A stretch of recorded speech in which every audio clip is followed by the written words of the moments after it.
नमस्कार, जोहार, आप सभी का स्वागत है। हम लोग अभी हैं दीपांजलि प्लेस चास में और हमारे साथ जुड़े हुए हैं JVKSS के केंद्रीय सदस्य हैं और इनसे बातचीत करते हैं। सर, क्या रणनीति चल रहा है सर? अभी जो विधानसभा चुनाव अभी होने वाला है सर, अभी 2024 में झारखंड का विधानसभा चुनाव होने वाला है, क्या है आप लोग का रणनीति चल रहा है सर? अभी पूरा झारखंड में हम लोग का रणनीति चल रहा है। पूरा केंद्र कमेटी से जिला कमेटी से लेकर प्रखंड कमेटी तक हर जगह हम लोग का संगठन बन रहा है। चाहे महिला मोर्चा का हो, चाहे युवा मोर्चा होगा, चाहे सीनियर का हो, हर तरह का कमेटी बनकर आगे हम लोग आने वाला चुनाव को 2024 का हम लोग तैयारी कर रहे हैं। सर, अभी ये टाइगर जयराम मातो का भाषण सुन रहे थे कुछ देर पहले, उसमें ये बोल रहे थे कि हमको कलेजी वाला आदमी नहीं चाहिए, कलेजा वाला आदमी चाहिए। कलेजा होना चाहिए, वही आदमी JVKSS में ज्वाइन करेगा। तो क्या लगता है JVKSS का जो ये सब समिति बन रहा है, चाहे कमेटी विस्तार हो रहा है, उसमें आपको कलेजा वाला आदमी मिल रहा है? पूरे तरह से कलेजे की तरह मिल रहा है। कारण है इसलिए मिल रहा है कि 24 साल हो गया।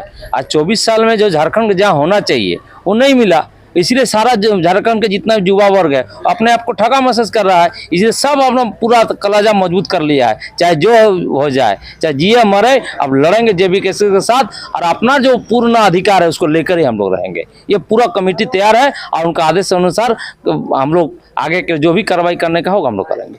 दादा, थोड़ा मेरे दर्शकों को बता दीजिए कि जो JVKSS है सर, जो झारखंड लोकतांत्रिक क्रांतिकारी मोर्चा जो पार्टी है सर, ये किन किन मुद्दों पे अपने विशेष तौर पे चुनाव लड़ने वाली है सर? देखिए, सबसे पहले झारखंड अलग होने के बाद जो झारखंड को मिलना चाहिए, जो 40% यहाँ के अकेले झारखंड जो रॉयल्टी देता है और तमाम इससे कल कारखाना पूरा झारखंड में है जो नहीं मिला, जो यहाँ से सबसे अधिकतर पलायन है, जो विस्थापन नीति है, जो नियोजन नीति है, सब युवा वर्ग अपना ठगा महसूस करा। ये तमाम मुद्दों को लेकर आगे का जो आने वाला चुनाव है इसमें हम लोग जाएंगे। दादा देखिए, अभी चुनाव बहुत ही नज़दीक है, लगभग 3 मंथ, ज़्यादा हम बोल रहे हैं 3 मंथ से पहले ही चुनाव हो सकता है। लेकिन अभी तक JVKSS की ओर से अभी जो विधानसभा के उम्मीदवार हैं उसको घोषणा नहीं हुआ है कि थोड़ा लेट वगैरह नहीं हो रहा है क्या? लेट नहीं हो रहा है। अभी इसमें केंद्र कमेटी संसदीय दल बहुत जल्द 28 तारीख को हम केंद्रीय सम्मेलन होने वाला है धनबाद में, और ये तमाम मुद्दे को, ठोस मुद्दे के ऊपर ये संसदीय बल इसमें बैठक करने जा रहा है, जिसमें हम लोग शामिल होंगे और बहुत जल्द इसका हम लोग केंद्र कमेटी के अध्यक्ष है वो घोषणा करेंगे। आप लोग के जो वारीय उपाध्यक्ष थे झारखंड लोकतांत्रिक क्रांतिकारी मोर्चा के वारीय उपाध्यक्ष देवेंद्र नाथ महतो, उनका हालत अभी कैसा है? उनका हालत तो अभी पहले से ठीक है, लेकिन ये बहुत निंदनीय है और जितना भी किया निंदा किया जो कम है, क्योंकि झारखंड का ही सरकार के रहते हुए झारखंड मुक्ति मोर्चा यहाँ का ही लोकल पार्टी है और वहीं पर अपना ही मांग को लेकर जब वहाँ पर जाते हैं तो डंडा खाते हैं, तो ये कहीं ना कहीं सब झारखंड लोग ठगा महसूस कर रहे हैं और ये सरकार को उखाड़ फेंकने का अब सरकार को अब JVKSS ने ठान लिया है। जोहार सर। जोहार। सर, हमको ये चीज़ बताइए, अभी आप लोग कानून के अच्छे खासे जानकार हैं, लेकिन अभी हम झारखंड के अन्य क्षेत्रों में जाते हैं, जैसे रांची जाते हैं, चाहे जमशेदपुर जाते हैं, आदिवासी बहुल इलाका है, लेकिन वहाँ पर देखते हैं कि बहुत ऐसे प्राइवेट बिल्डरों का कब्जा है उस ज़मीन पे। तो क्या ये CNT SPT एक्ट का उल्लंघन हो रहा है क्या? देखिए, कम्प्लीटली अगर माना जाए तो झारखंड ST जिसको हम लोग बोलते हैं, शेड्यूल कास्ट, ठीक है, तो ये स्पेशल झारखंड उसी के लिए ही बना है। लेकिन अभी तक का जो भी सरकार बना है, यहाँ जितनी भी सरकार यहाँ बनी है, सब लोग CNT और SPT एक्ट का सुधार करने का ही बात करते हैं, क्योंकि जो लुटेरा लोग जो झारखंड में आके बैठे हुए हैं, झारखंड के खनिज संपदा को लूटने का काम कर रहे हैं या तो योजना बना रहे हैं, वही उनका सबसे बड़ा दुश्मन है। तो कानून आज नहीं, ये 1908 में ही कानून बन गया था, लेकिन 1908 में कानून बनने के बाद झारखंड तो हमारा सन 2000 में झारखंड बना है, लेकिन झारखंड 2000 में जब बना तो बनने के बाद आज तक जितना भी सरकार यहाँ बना है, किसी ने झारखंडियों की हित की बात नहीं सोची और झारखंड के लिए किसी ने नहीं सोचा, जिसके चलते आज झारखंड 24 साल में भी अपना परिचय नहीं ले पाया है। यहाँ का कोई आइडेंटिटी अभी तक नहीं मिल पाया है, यहाँ कोई नीति नहीं बन पाया है। क्योंकि अगर नीति बनता है, अभी जो टाइगर जयराम मातो के द्वारा 1932 का खतियान का बात जो बोला जा रहा है, वास्तव में खतियान आधारित ही स्थानीय नीति यहाँ बनना चाहिए, लेकिन इसके पूर्व सरकार ने 1985 बना दिया, क्योंकि 1985 बनाने के पीछे वो लोग का यही कारण है कि 85 बना देंगे तो हम झारखंडी बन जाएंगे। अभी हमेशा टाइगर के द्वारा ये बात बोला जाता था कि एक वोटर कार्ड एक आदमी का एक ही स्टेट का होना चाहिए, लेकिन यहाँ ऐसे बहुत सारे लोग बैठे हुए हैं जो अदर स्टेट के भी वोटर कार्ड रहे और यहाँ का भी वोटर कार्ड लेके बैठे हुए हैं, यानी कि दोनों स्टेट का वो लाभ लेना चाह रहे हैं। एक भाई बिहार में नौकरी करेगा तो एक भाई झारखंड में नौकरी करेगा। तो इस तरह का नीति और योजना, ये जो तंत्र, जो सिस्टम बना हुआ है, जो सरकार जिसको चला रहा है, उसमें हमारे झारखंडियों का कहीं भागीदारी नहीं है। क्योंकि आज हमारे झारखंड 24 साल में ना कहीं 1 दर्जन दरोगा बन पाया है, ना कोई IAS बन पाया है, ना JPS, क्योंकि आज तक जितना भी परीक्षा बड़ा बड़ा पोस्ट में हुआ है अभी सब जगह फिलहाल लीक हो न्यूज गया है। देख रहे थे, कौन सा वैकेंसी था उतना अच्छा से याद नहीं, लेकिन वहाँ पे देख रहे हैं बाहरी लोग का ज्यादा कब्जा दिख रहा कब्जा दिख रहा है। अब ये तो आज तो पढ़ने को मिला है कि 28 गो सीट है, उसमें 18 गो बाहरी है।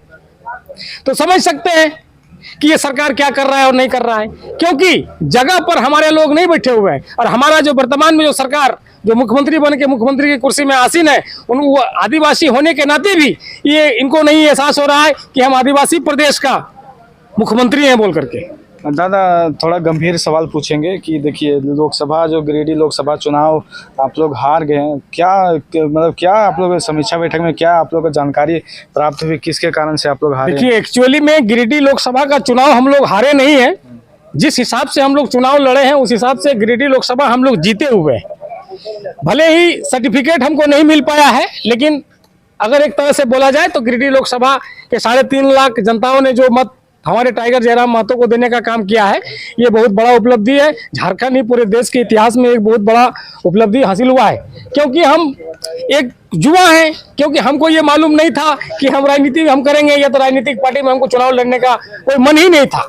अचानक आनंद फानन में ये तैयारी हुआ और 1 साल के अंदर में ये चुनाव लड़ने का काम किया गया। चुनाव, यहाँ बड़े बड़े रणनीतिकार, राजनीतिज्ञ, विशेषज्ञ लोग बैठे हुए हैं, उनके सामने कहीं ना कहीं हम अपने जो सिस्टम पहले से जो बना हुआ है कि नोट दो और वोट दो, नोट दो और वोट दो वाला सिस्टम जो पहले से लोगों के मन में घुसाया हुआ है, दारू खिला के वोट लीजिए, मुर्गा खिला के वोट लीजिए, इस तरह का कहीं ना कहीं हमारी भोली भाली झारखंड की जनताओं को ठग के वोट लेने का काम किया है और हमको वोट में हराने का काम किया है। सर, लेकिन इस हार को हम हार कभी स्वीकार नहीं करते हैं, क्योंकि नेता कभी हारता नहीं है।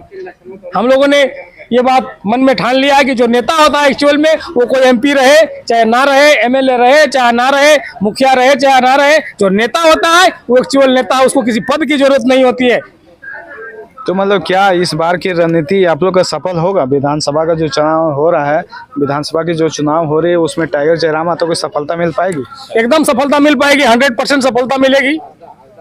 सफलता नहीं मिलने का कोई कारण ही पैदा नहीं होता है, क्योंकि हमारे केंद्रीय अध्यक्ष के द्वारा ये घोषणा कर दिया चुका है कि हम लोग 81 विधानसभा में चुनाव लड़ेंगे।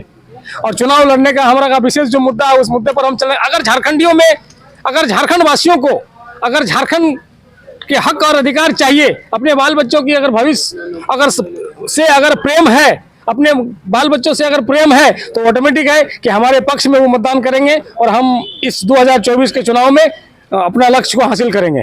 दादा, एक चीज़ और हम पूछना चाहेंगे कि देखिए, चुनाव लड़ना कोई छोटा मोटा खेल नहीं होता, उसमें बहुत ज़्यादा इकोनॉमिकल खर्चा होता है, बहुत ज़्यादा पैसा खर्च होता है।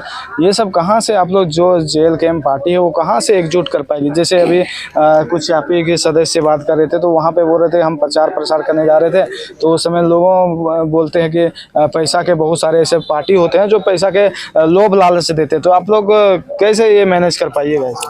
देखिए, JLKM जो पार्टी है, या JB केसेस बोलिए चाहे JLKM बोलिए, ये आज आपको इस गिरिडीह लोकसभा का चुनाव में आपको पता चल गया होगा कि यहाँ चुनाव के लिए चुनाव के लिए पैसा कोई मायने नहीं रखता है।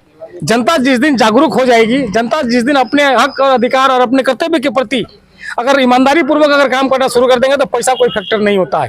अगर पैसा से ही अगर चुनाव लड़ा जा सकता था, तो आपको पता होगा शहर में बड़े बड़े उद्योगपति और पूंजीपति लोग होते, वही लोग आज सांसद और MP और MLA बन के बैठे रहते। इसलिए चुनाव लड़ने के लिए पैसे की जरूरत नहीं होती है, लेकिन एक सिस्टम का जन्म दिया गया है, उस सिस्टम का ही विरोध में ही हम लोग ये चुनाव लड़ रहे हैं। और ये JB केसेस ही एक ऐसा पार्टी है जो उस सिस्टम के खिलाफ लड़ रही है। चलिए, बहुत बहुत शुक्रिया रहेगा दादा। जोहार। जोहार।